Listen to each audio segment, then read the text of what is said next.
everybody's always talking about safety and the safety of the crew and this and that. And we just had that horrible accident a couple of weeks ago in Georgia where that armored car flipped because no one did anything wrong, but the wheels locked or something really not stunty happened that caused it. But people got wickedly injured, and a beloved grip in Los Angeles died going home last week after his second 14-hour day in a row. Yeah, it was on 911, I think. Yeah, so horrible. It's horrible. I have there have been days when we've worked long days, and I'm just like, you know what, I'm going to take 20-30 minutes in my car before I get on the road. Yeah, and the companies are getting better about hotels around in the New York area, certainly.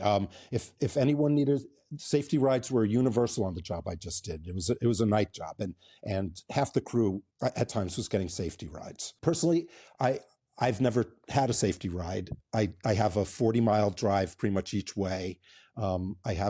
I will rest if I need to. I knock on wood. I've been very decent and not gotten woozy on the road. I know people who've talked about falling asleep on their way home and have survived it, and ended up in a ditch without getting hurt, thank God.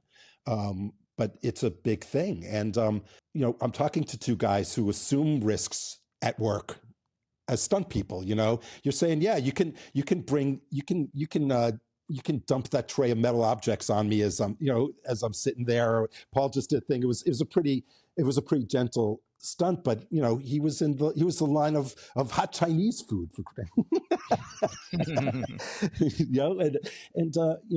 so with knowledge, I mean, and camera people actually statistically have had more deaths on set than any other profession or craft on sets.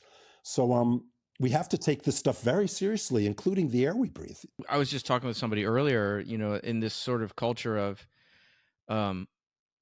whatever you got to do to get the shot, and nobody will question if it looks great in the end. But, if something goes wrong, who are we going to throw under the bus or whatever? And people think of it, especially these days, people think of it as a stunt issue. Like when I'm coordinating a student film or something. I was just telling somebody else before we got online here that there has not been a thesis film for any university in the city that I've coordinated stunts for where I didn't have to demand a set medic. Like they all just across the board. No, we'll be okay. Yeah. Oh, and then it comes to, okay, well, we'll have one on a stunt day. And I'll say, it's not about the stunt day. You could be on location and somebody goes into anaphylactic shock because they get stung by a bee. You could lose a finger in a folding chair, which happened on a Blacklist episode. I know the gentleman who it happened to. Yes, and so it's not about the stunt day; it's about planning for failure and having for safety. Yeah, for safety. I'm not going to mention the show I was working on, but I was working on a show one day, and I kept walking around set one day, and something didn't feel right. They were doing a big stunt, and something was going to go on, and I think I may have told the story, but I was looking for a throat lozenger, and I kept walking around set, and I couldn't find and for some reason my throat kept hurting, and I was like, why does my throat still hurt? I need a throat lozenger. And then I realized as I was walking around, I never got a throat lozenger because I didn't see the set medic, and he wasn't in his normal spot. And then as they were getting closer and closer to doing this big stunt where they were going to blow someone through a plate glass window and ratchet him and all kinds of shit and throw him on a table and craziness. And then I'm like, oh, maybe he's not in this right spot. And I went and I looked everywhere. And long story short, the medic wasn't there. That day he wasn't supposed to come in, and he had someone covering. The guy who was supposed to cover forgot and was on a date. And luckily I called it before they went into it because no one had noticed except for me. And then they were about to go into this big giant scene without a medic on set, and it didn't go wrong, but it didn't go right. And he hit the table weird, and they called for the medic. And if they had done that and I didn't say anything beforehand, no medic would have been able to show up. So they actually stopped everything for about an hour or 40 minutes and waited for him to get there.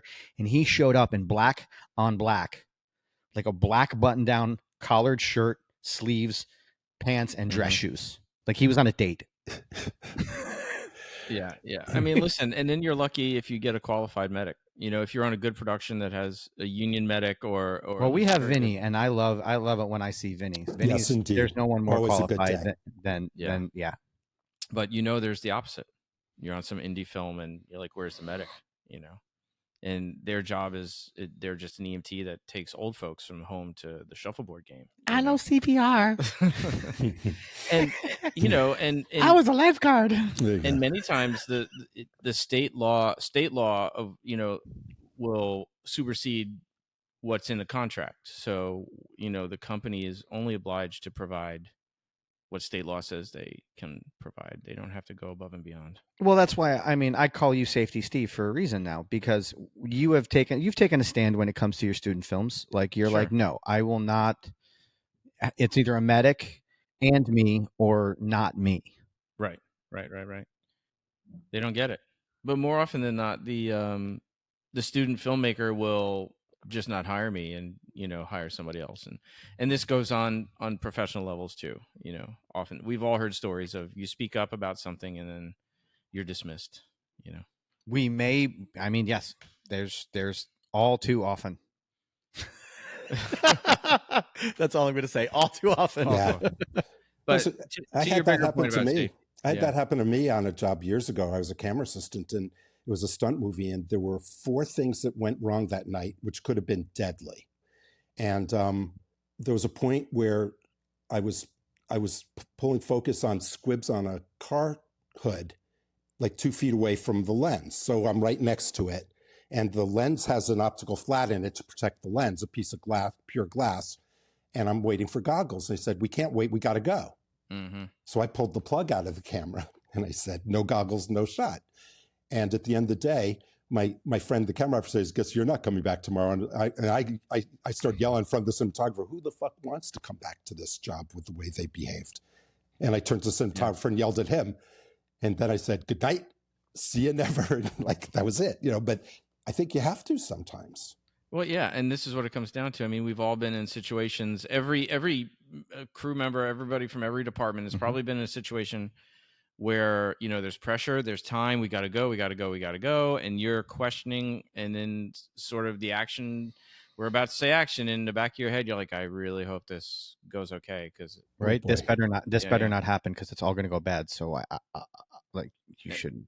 And it's like what Doc said, and we go back a couple episodes with Doc. He's like, are you willing to say something and potentially lose a job over it? You know, but for safety, it's everybody's job to say something. 100%.